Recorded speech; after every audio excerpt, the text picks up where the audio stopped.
이제 함께 마가복음 5장 41절 봉독하겠습니다. 시작합니다. 그 아이의 손을 잡고 이르시되 달리라고 하시니 번역하면 곧 내가 네게 말하노니 소녀가 일어나라 하시니라. 아멘. 예, 말씀드렸듯이 오늘은 전체적으로 혈루병 걸린 여자와 야이로의 딸에 관한 이야기인데요. 제목을 달리다음으로 뽑았습니다. 뉴욕주 라크랜 카운티에 가면 몬시라는 아주 조그만 도시가 있어요. 비록 규모는 더 작지만 사실 이 도시는 뉴욕주에서 가장 영향력 있는 유대인 커뮤니티 중에 하나입니다. 아주 오래전에 제 친구가 그 몬시에 들어가서 일식 횟집을 오픈했어요. 근데 아무리 개업 광고를 하고 또 선전을 해도 손님이 하나도 안 오더라는 거예요. 그래서 고민 끝에 그 친구는 동네 상인연합회들 있죠. 챔버 오브 커머스라는 데 찾아가서 상의를 했답니다. 그랬더니 연합회 사람들이 귀뜸을 하더래요. 여기서는 생선도 코시가 아니면 팔지 못한다고. 그래서 물어봤답니다. 어떻게 하면 이 코시 음식 인증을 할 수 있느냐. 그랬더니 생선을 사올 때마다 먼시의 신학에 있는 회당장에 가서 인증료를 내고 코시 인증을 받아야 한다는 거예요. 지금도 유대 회당장은 그 지역의 종교 지도자뿐만이 아니고 실질적으로 막강한 정치적, 사법적인 권한을 가집니다. 뿐만 아니라 그 지역 사회에서도 지역 화폐를 만들어 그 화폐로 환전하는 걸 통해서 경제적인 헤게모니까지 쥐고 있어요. 그러니 2000년 전 예수님의 시대에 유대 사회에서 회당장의 사회적 지위는 얼마나 대단했겠어요. 오늘 본문에는 예수님이 머무시는 동네에 한 회당장이 등장함으로 이 이야기가 시작됩니다. 그런데 그는 놀랍게도 이 야이로라는 이름의 회당장은 예수님 앞으로 나와 갑자기 무릎 꿇고 이렇게 간구해요. 내 어린 딸이 죽게 되었사오니 오셔서 그 위에 손을 얹으사 그로 구원을 받아 살게 하소서. 사실 당시만 해도 회당장이라는 그 유력자가 한 떠돌이 2단 전도사 앞에 엎드린다는 것은 상상조차 하지 못할 이야기죠. 유대인 사회로서는 대단히 충격적인 사건이었습니다. 그러니 수많은 구경꾼들이 거기 몰려들었겠죠. 그런데 야이로가 예수님한테 간구하는 내용이 신기해요. 예수님에게 어떻게 해달라고 그런 지시하는 듯한 느낌이 들죠. 오셔서 그 위에 손을 얹으사 그로 구원을 받아 살게 하소서. 미로보와 야이로는 예수님의 소문만 들었지 아직도 그가 누군지를 잘 모르고 있었다는 의미죠. 그러나 한 가지, 야이로는 딸만 보면 어쩔 줄 모르는 딸하고 아버지인 것들은 틀림없던 것 같아요. 그는 정말 자기가 사랑하던 딸이 죽을 병에 걸리자 최선을 다해 그 병을 고칠 사람 찾아놨었죠. 아마 인근에 용하다는 의사 또 랍비들은 몽땅 다 찾아봤을 거예요. 그래도 나갈 기미가 없자 이번에는 풍문으로만 들었던 예수님의 소문을 듣고 예수님께로 찾아 나온 겁니다. 그는 이판사판 심정으로 체면에도 불구하고 딸아이를 살리기 위해 예수님 앞에 무릎을 꿇고 엎드려 간구하기까지 하는 것이죠. 야이로의 이 딸은 아마 자신의 소망이자 자신의 보물이요 꿈이었을 거예요. 딸아이가 죽는다는 건 야이로의 삶의 소망이 꺼져가는 것이고 또한 커다란 두려움이 되기도 했겠죠. 우리도 인생을 살다 보면 건강의 위기가 오기도 하고 또 소중히 생각했던 꿈이 깨지기도 합니다. 교통사고를 당하기도 하고 또 직장이나 사업이 부도를 맞기도 합니다. 그뿐만이 아니죠. 사랑하는 사람들이 먼저 부르심을 받아 죽어가는 그 현장을 지켜나가기도 해야 하죠. 우리의 인생길에서 오늘 마치 야이로가 딸의 죽어가는 그런 위기감을 만났듯이 우리의 소망이 죽어가는 때를 만납니다. 오늘은 우리 인생에서 우리의 소망이 죽어갈 때 이를 대하는 믿음의 자세에 대해서 함께 말씀을 나눠보도록 하죠. 우리는 먼저 야이로의 이 결단을 통해 한 가지 생각해야 될 영적 교훈을 얻습니다. 야이로는 잘 알지도 못하는 예수님께 자신의 체면과 신분을 내려놓고 도움을 요청했다는 사실이에요. 우리나라 사람들은 체면을 참 중요하게 생각하죠. 저부터도 체면에 참 민감합니다. 그런데 이런 체면 문화가 우리의 신앙생활에도 깊숙이 자리 잡고 있다는 걸 아시나요? 체면 때문에 제대로 믿지도 못하고 체면 때문에 마음 놓고 통성으로 기도도 못합니다. 체면 때문에 교회에 헌신도 잘 못하겠고 체면 때문에 우리의 신앙이 자유롭지가 못해요. 그런데 야이로는 자신의 체면을 뒤로 하고 예수님께 나와 무릎을 꿇고 간구했어요. 대중 앞에서 자신의 체면을 내려놓고 예수님께 매달렸다는 그 의미가 무엇일까요? 야이로는 이제 믿음의 세계, 신앙의 세계로 들어왔다는 걸 저는 의미하는 겁니다. 그는 이 세상에는 존재하지 않는 절박한 문제 해결의 실마리를 세상에서 찾아내지 못했지만 신앙의 세계에서 찾아낸 거지요. 아멘. 여러분들을 두렵게 하는 것이 무엇이 있습니까? 여러분들에게서 소망을 뺏어가는 것은 무슨 문제입니까? 여러분들이 끌어안고 고민하는 문제가 해결되길 원하십니까? 사랑하는 성도 여러분, 야이로의 딸이 죽어갈 때 야이로가 예수를 만났듯이 바로 우리의 소망이 죽어갈 그때가 바로 예수님을 만날 때라는 거예요. 아멘. 먼저 야이로처럼 예수님 앞에 나와 무릎을 꿇고 문제를 내려놓고 엎드려 간구하시기 바랍니다. 아멘. 내 편견, 체면, 자존심 다 내려놓고 예수님 앞에서 자영을 누리시길 바라는 거예요. 아멘. 그것에부터 예수님의 회복과 부활의 기적은 시작되는 줄 믿습니다. 아멘. 보통 사람들은 야이로의 딸이 죽어가는 그런 절박한 순간엔 불평부터 하죠. 원망으로 시작합니다. 왜 내 딸을 먼저 데려가시려고 이렇게 그러세요? 왜 나한테 이러시는 겁니까? 그 사이에 내가 얼마나 당신을 신실하게 섬겼는데 아니 그 결과가 바로 이런 거란 말이에요. 이렇게 항의부터 하죠. 그러면 마음의 쓴뿌리들이 하나씩 둘씩 올라와서 원망하고 불평하는데 매진하게 됩니다. 그리고 그 결과는 포기하는 거예요. 결국은 게세라세라. 그러나 여러분들이 진짜 예수님을 만나기를 원한다면 이 원망의 산을 넘어 예수님 앞으로 나가야 합니다. 세상의 소망이 끊어졌을 때 예수님은 비로소 우리들 눈 안에 보이기 시작하는 거예요.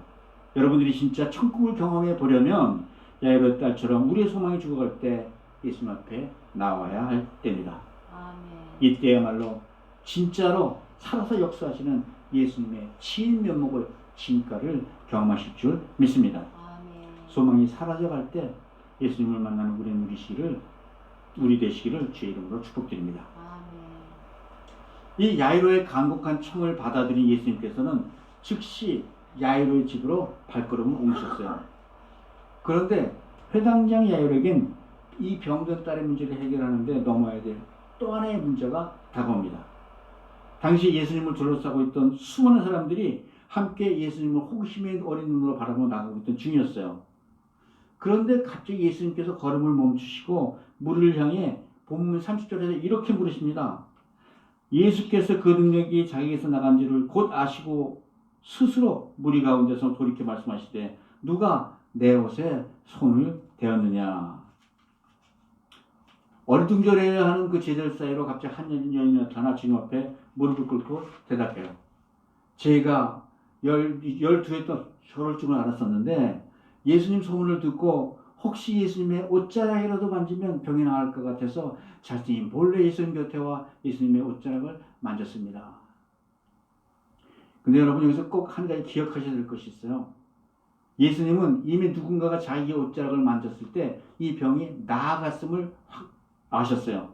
그래도 불구하고 구태여 그 번잡한 중에도 이 여인을 찾아서 둘러보시면서 개인적으로 확인하시려는 그 이유가 무엇일까요? 자신의 병 고친 능력을 널리 군중에게 알려서 자랑하시려고? 아니죠. 예수님의 목적은 병만 고치는 데 있었던 것이 아니라 더 큰 목적이 있으셨다는 거예요. 그럼 더 깊은 다른 목적은 무엇일까요? 물론 병 고쳐주시는 건 예수님이 즐겨하시는 구원 사역 중에 하나죠. 아마 예수님에게는 가장 쉬운 구원의 방법이실 거예요. 그러나 이렇게 병 고쳐주는 것이 예수님이 주시는 구원의 전부가 아니란 겁니다. 예수님이 우리에게 주시는 구원은 우리의 영과 혼과 육이 모두 구원받는 완전한 구원을 주시는 분이시란 거예요. 예수님은 우리 모두를 구원하시길 원하지만 그러나 완전한 구원은 예수님 앞에 1대1로 나아갈 때만 얻어진다는 사실입니다. 이것이 바로 예수님께서 구태여 혈류병 걸린 그 여인을 찾아 혼잡한 중에서도 그 여인과 눈을 맞추시는 이유라는 거예요. 그리고 이렇게 말씀하십니다. 딸아, 내 믿음이 너를 구원하였으니 평안히 가라. 내 봉에서 놓여 건강할지어다. 아멘. 그런데 여러분, 예수님의 짧은 축복 속에 세 가지 구원이 다 동시에 나타나 있다는 거예요. 구원은 영과 혼과 육이 다 회복되는 것이지 단순히 육체의 질병이 해결되는 것만이 아니란 거예요. 먼저 믿음이 너를 구원하였으니, 이는 우리의 영에 관한 말씀이잖아요. 하나님의 관계가 회복되었으니, 이제 하나님을 전혀 모르던 자가 하나님 되신 예수님을 개인적으로 만나 이제부터는 하나님께 감사하며 살게 되었다는 그런 의미예요. 그리고 이어 말씀하시죠. 평안히 가라. 늘 혈루병이란 부정한 병 때문에 세상으로부터 격리되고 사람들로부터 손가락질 받는 그런 불안감에서부터 마음의 평안을 얻어라. 예, 그 여자의 마음, 즉 혼을 구원해 주신 겁니다. 아멘. 그러고 나서 말씀하시죠. 건강할지어다. 이제 육신의 병을 고쳐주신 거네요. 이것이 여러분 예수님께서 우리에게 주시는 참된 복이 되는 줄 믿으시기 바랍니다. 아멘. 꼭 하나님 되신 예수님을 1대1로 인격적으로 만나 참된 구원을 누리는 우리 모두 되시기를 주의 이름으로 축복드립니다. 아멘. 한편 예수님께서 바쁜 와중에 12년 혈류병 그 여인을 구원하신 동안에 아마 야이로 마음은 타들어갔을 거예요. 자기 딸이 언제 죽을지도 모르는 아주 한시가 급한 순간인데 중간에 회복분이 나타난 거잖아요. 더구나 이제 막 예수님 말씀을 마치시고 발걸음 들으시는 순간에 야일의 집에서 참으로 어려운 연락이 옵니다. 야일의 소망의 반대로 딸이 죽었으니 이젠 예수님을 모시고 필요가 없었어요. 그런 전거였어요. 야이로의 심정은 이제 안타까움을 넘어 이제 완전히 소망이 끊어진 것이죠. 이제 다 끝났다는 거예요. 소망이 끊어졌어요. 그 혈류병 여인이라는 자기가 사랑하는 딸이 이 예수님을, 용하다는 예수님을 만나보지도 못하고 죽고 만 겁니다. 아마 야이로는 이런 상황이 속으로 참 원망스러웠을 겁니다. 나아가서 그 여자에 대한 분노도 치밀어 올랐을 거예요. 그리고 이런 분노는 그 여자뿐만 아니라 예수님을 향해서도 터질 수가 있는 분노죠. 아니, 회당장인 내가 이 만인들 앞에서 무릎까지 꿇고 부탁했는데도 이 하찮은 부정한 여자 때문에 여기서 이렇게 시간을 낭비했어? 여러분, 딸아이는 이미 죽었습니다. 여러분들이 야이로라면 여러분들은 어떤 행동을 취하시겠어요? 예수님을 원망하고 이 혈류병 걸린 여자를 향해 저주를 퍼부으면서 자리를 떠나시겠습니까? 예, 이는 하나님께서 혈류병 걸린 여인의 사건을 통해 야이로의 믿음을 시험해 보시는 거예요. 믿음의 인내를 보시기 원한다는 겁니다. 우리는 믿음이 없어도 다급하면 누구나 순간적으로 기도합니다. 그렇지만 기다리는 인내는 없지요. 그리고 누구나 자기가 원하는 것이 빨리 이루어지지 않으면 아주 쉽게 포기해버리고 말아요. 그렇습니다, 여러분. 이 믿음이라는 것은 상황에 의해 쉽게 흔들리지 않는 것이 믿음이라는 것이에요. 아멘. 예수님께서 야이로에게 보여원하시는 것이 바로 어떤 상황에도 흔들리지 않는 이 믿음이었던 거죠. 우리 모두 흔들리지 않고 오래 참을 줄 아는 믿음을 소유하시기를 주의 이름으로 축복드립니다. 아멘. 이어서 예수님은 야이로에게 36장에서 이렇게 말씀하세요. 두려워하지 말고 믿기만 하라. 아멘. 상황이 흔들리지 않는 믿음을 소유하라는 말씀이죠. 아무리 힘들어도 믿음을 중단하지 말란 겁니다. 여러분, 믿음은 바라는 것도 실상이에요. 이루어질 걸 믿고 기다리는 겁니다. 아멘. 소망이 사라진 이런 두려운 상황에서도 하나님의 개입하심을 믿고 기다리는 것, 이것이 바로 믿음이라는 거예요. 다행히 야이로에게는 그런 믿음이 있었어요. 여러분, 그런데 이것이야말로 이 모든 문제, 소망이 끊어진 이 세상 살아가는 우리들이 문제를 만났을 때 그 문제를 해결하는 해결책이 된다는 거예요. 아멘. 말씀을 믿는 믿음의 인내만이 오직 믿음을 우리의 문제를 해결할 수 있다는 것이죠. 이제 모든 소망이 끊어진 캄캄한 터널 속에서 마지막 한 가지 소망을 붙잡고 매달리지 않고 놓지 않게 하는 해결책은 무엇일까요? 여러분, 두려워하면 믿음은 사라진다는 거예요. 믿는 자에게 능치 못한 일이 없느니라 하시는 예수님 말씀을 붙잡고 예수님께 매달리라는 겁니다. 이 나사로의 죽음을 한번 기억해 보시면 예수님께서 죽은 나사로를 살리실 때도 일부러 사흘을 더 지체하다가 무덤을 가시지 않았어요. 예수님은 나사로의 죽음을 슬퍼하는 마르다를 향해 요한복음 11장 40절에서 이렇게 말씀하세요. 네가 내 말을 믿으면 네가 하나님의 영광을 보리라. 아멘. 예, 우리의 소망은 바로 우리의 믿음에 있다는 거예요. 믿는 자에게는 이젠 모든 것이 세상의 모든 것이 끊어졌어도 이제 예수님 때문이라는 겁니다. 예수님 뿐이라는 겁니다. 여러분, 여러분들의 소망이 이제 완전히 죽었다고 느껴지는 그런 상황에 처해졌습니까? 그렇다면 지금이야말로 이 말씀을 붙잡으실 때라는 거예요. 두려워 말고 믿기만 해라. 아멘. 여러분, 우리 눈에 보이는 현상이 실체입니까? 아니면 예수님의 말씀이 실체입니까? 예수님의 말씀을 믿고 두려움 없이 말씀을 붙잡을 때만 하나님의 영광이 우리들에게 임하게 될 거란 거예요. 아멘. 세상에 어떠한 문제도 예수님께서 해결하신다는 확고한 믿음을 흔들리지 말고 붙잡으란 거지요. 그래서 예수님은 세상의 소망이 끊어진 다음에도 영원한 소망이 되시는 줄 믿으시기 바랍니다. 아멘. 소망이 끊어진 이후에도 예수님은 여전히 소망이심을 믿는 은혜를 누리는 우리 모두가 되시길 주의 이름으로 축복드립니다. 아멘. 또한 우리가 이런 세상의 소망이 그런 끝에서도 지킬 수 있는 그 믿음을 지킬 수 있는 이유는 예수님의 생각은 우리의 생각과 다르다는 것이기 때문이에요. 예수님은 죽음을 잔다고 표현하셨어요. 나사로가 죽었다는 소식을 접했을 때 예수님은 우리 친구 나사로가 잠들었다고 말씀하셨어요. 마찬가지로 야이로 집에서 통곡하는 수많은 조문객들에게 예수님은 39절에서 이렇게 말씀하십니다. 너희가 어찌하여 떠들며 우느냐? 이 아이가 죽은 것이 아니라 잔다. 여러분, 여기서 기억하실 게 하나 있어요. 예수님께서 죽은 게 아니라 잔다고 하신 말씀 까닭은 바로 예수님께서 이 슬픔의 집에 들어오셨기 때문이라는 거예요. 오늘 죽음과 절망이 가득한 야이로 집에 새 생명이 들어오신 겁니다. 아멘. 여러분, 우리도 살다 보면 모든 것이 끝난 것처럼 보일 때도 많아요. 그때 우리가 주위에서 볼 것은 이 슬픔의 장소에 누가 들어오고 있느냐 하는 겁니다. 절망과 원망의 영이 들어오는지 아니면 생명의 영이 들어오는지 잘 살펴봐야 한다는 거예요. 아멘. 사람이 죽었는데도 예수님께서는 절망하거나 슬퍼하지 않으셨어요. 예수님은 사망에게 삼켜진 생명이 다시 그 사망을 삼킬 새 생명을 보이셨다는 겁니다. 아멘. 성경은 고린도후서 5장 4절에서 이렇게 말씀하세요. 참으로 이 장막에 있는 우리가 짐진 것 같이 탄식하는 것은 이 장막을 벗고자 하는 것이 아니요 오히려 덧입고자 함이니 죽은 것이 생명의 상킴바 되게 하려 함이라. 아멘. 믿음대로 역사하시는 새 생명으로 부활의 역사를 바라보는 우리 모두가 되시기를 주의 이름으로 축복드립니다. 아멘.